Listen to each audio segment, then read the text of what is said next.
Bonjour. Dans cette vidéo, je vais vous apprendre comment faire des calculs arithmétiques directement sur InDesign. Alors, vous allez me dire, mais non, InDesign est une application de mise en page. Il n'est pas du tout fait pour les calculs.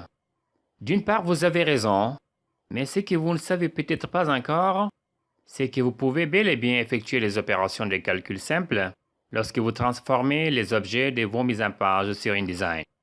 Laissez-moi vous montrer de quoi je parle. J'ai un document vide ouvert ici dans InDesign, et là je vais dessiner un rectangle avec l'outil bloc rectangulaire, juste comme ceci.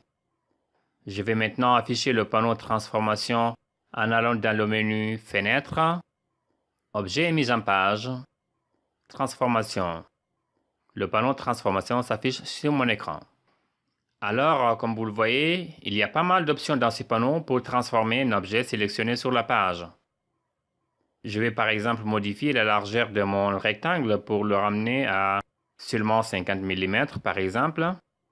Je vais aussi réduire la hauteur à 40 mm.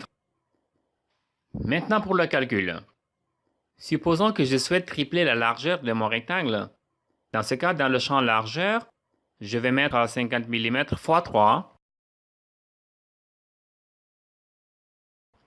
ou quelque chose comme 50 mm x 2 plus 5. Je peux aussi faire quelque chose de similaire pour le champ hauteur. Essayons 40 fois 6 divisé par 2. Vous pouvez associer plusieurs opérations à la fois. Laissez-moi vous montrer un autre exemple plus concret.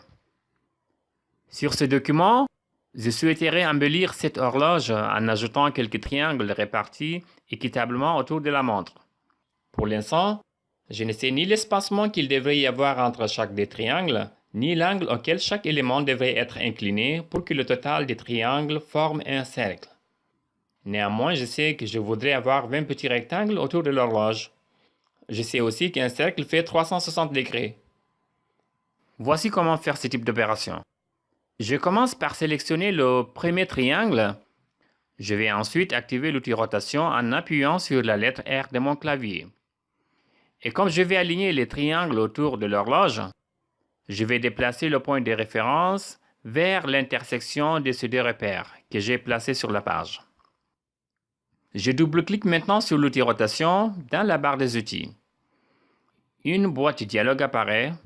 Je vais maintenant pouvoir effectuer mon calcul.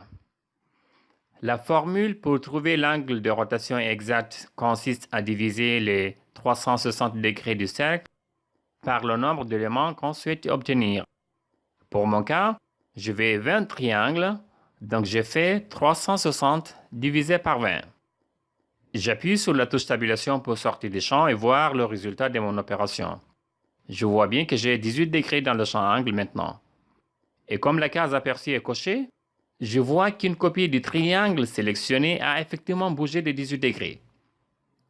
Pour finir mon opération, je dois cliquer sur Copier au lieu de OK, ceci pour dupliquer le triangle sélectionné.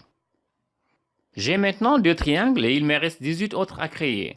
Heureusement, je ne vais pas recommencer l'étape précédente pour obtenir chacun des objets. Je vais tout simplement répéter la dernière transformation en allant à Objet, répéter la transformation en séquence. Je vais maintenant utiliser le raccourci clavier CTRL-ALT' pour créer et positionner le reste des triangles.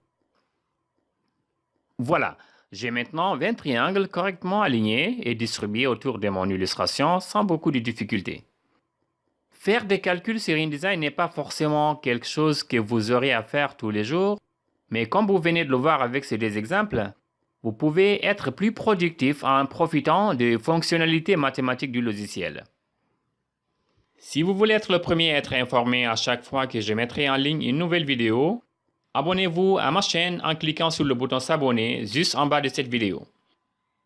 Merci et à très bientôt pour de nouvelles astuces et techniques.